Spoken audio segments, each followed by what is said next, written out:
কৃতি সন্তান বুয়েটের মেধাবী সন্তান আবরার ফাহাদকে নির্মমভাবে পিটিয়ে হত্যা করা হয়েছে। বাংলাদেশের ইতিহাসে বিগত 16 বছরে সরকারের ছায়া করে যত পাপাচার, যত অন্যায়, যত অবিচার, যত অত্যাচার হয়েছে, সমস্ত অন্যায়, অবিচার, পাপাচার আর অত্যাচারের ভিতর এই সন্ত্রাসীদের নীল নকশা রয়েছে। কথা ঠিক কিনা? সংগ্রামী সাথী বন্ধুগণ, আপনারা জানেন এই নিকট অতীতে বিগত কয়েকদিন আগে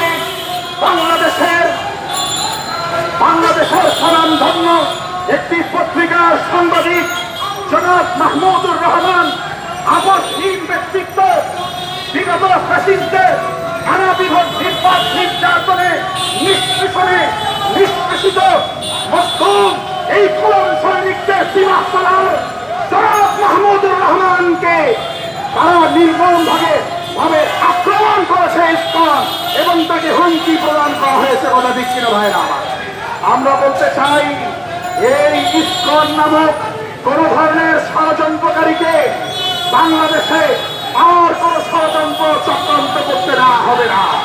ঠিক যেমনি ভাবে যে পথে গিয়েছেন আপনারা সেই পথে যেতে হবে ইসকনকে। কথা ঠিক কিনা?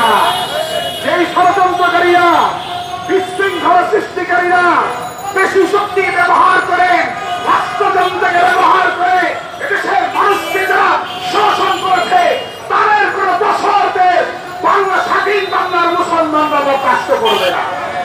একটি অপ্রাসঙ্গিক কথা বলতে চাই, আমরা দেখেছি বর্তমান সরকারের গুরুত্বপূর্ণ উপদেষ্টা মন্ডলীর ভিতরে অত্যন্ত বিতর্কিত, চরমভাবে সমালোচিত মোস্তফা সরওয়ার ফারুকীকে সেই উপদেষ্টা পরিষদের অংশ করা হয়েছে। আপনারা কি এই উপদেষ্টা মন্ডলীর ভিতরে চরমভাবে ইসলাম বিদ্বেষ পোষণকারী এই ব্যক্তি 2013-তে যখন ফ্যাসিস্ট সরকারের বুলেটের আঘাতে ওলামায়ে কেরাম ছাত্র জনতা খান হয়েছে শাপলা চত্বরে, সেই দিন এই মোস্তফা সরওয়ার ফারুকী স্ট্যাটাস দিয়েছিল পরিষ্কার হল না, জঞ্জাল মুক্ত হল শাপলা।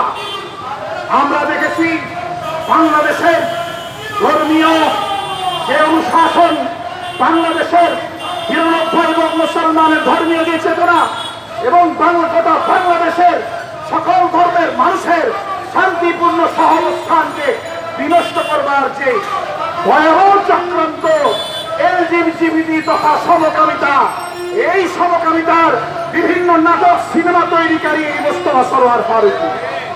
এই এলজিবিটি কিউ এবং লেসবিয়ান এবং সমকামিতার বাংলাদেশে বিষ বাষ্প এই বাংলার জমিনে এই সমকামিতার বৃক্ষরোপণের জন্য মোস্তফা সরওয়ার ফারুকীকে আমাদের ধারণা, জনগণের ধারণা, আন্তর্জাতিক ষড়যন্ত্রের অংশ হিসেবে তাকে উপদেষ্টা মন্ডলীর অংশ করা হয়েছে। কথা দিচ্ছি না, আমরা দীর্ঘহীন ভাষায় বলতে চাই এই মোস্তফা সরওয়ার ফারুকী সাহেবের সম্মানিত স্ত্রী বাংলাদেশের একজন স্বনামধন্য নাট্যকার।